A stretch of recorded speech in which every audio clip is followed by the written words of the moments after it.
है गाइस, घर घर की कहानी चैनल में आपका स्वागत है।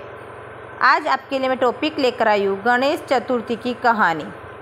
देवताओं की मुश्किल को देखकर शिवजी ने गणेश और कार्तिकेय से प्रश्न पूछा, तुम में से कौन देवताओं की मुश्किलों को हल करेगा और उनकी मदद करेगा। जब दोनों भाई मदद करने के लिए तैयार हो गए तो शिवजी ने उनके सामने एक प्रतियोगिता रखा। इस प्रतियोगिता के अनुसार दोनों भाइयों में जो सबसे पहले पृथ्वी की परिक्रमा करके लौटेगा वही देवताओं की मुश्किलों में मदद करेगा।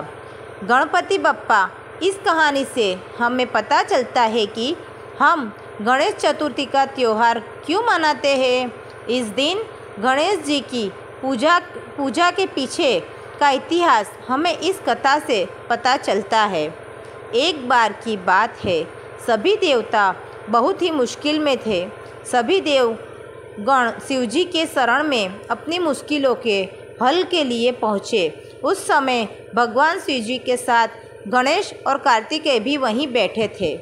जैसे ही शिवजी ने यह बात कही, कार्तिकेय अपनी सवारी मोर पर बैठकर पृथ्वी की परिक्रमा करने चले गए, परंतु गणेश जी वहीं अपनी जगह पर खड़े रहे और सोचने लगे कि वह मूषक की मदद से पूरे पृथ्वी का चक्कर कैसे लगा सकते हैं। उसी वक्त उनके मन में एक उपाय आया। वो अपने पिता शिवजी और माता पार्वती के पास गए और उनकी 7 बार परिक्रमा करके वापस अपनी जगह पर आकर खड़े हो गए। और कुछ समय बाद कार्तिकेय पृथ्वी का पूरा चक्कर लगाकर वापस पहुँचे और स्वयं को विजेता कहने लगे। तभी शिवजी ने गणेश जी की ओर देखा और उनसे प्रश्न किया, क्यों गणेश, तुम क्यों पृथ्वी की परिक्रमा करने नहीं गए। तभी गणेश जी ने उत्तर दिया, माता पिता, मैं ही तो पूरा संसार बसा है। चाहे मैं पृथ्वी की परिक्रमा करूं या अपने माता पिता की, एक ही बात है। यह सुनकर शिवजी बहुत खुश हुए और उन्होंने गणेश जी को सभी देवताओं के मुश्किलों को दूर करने की आज्ञा दी।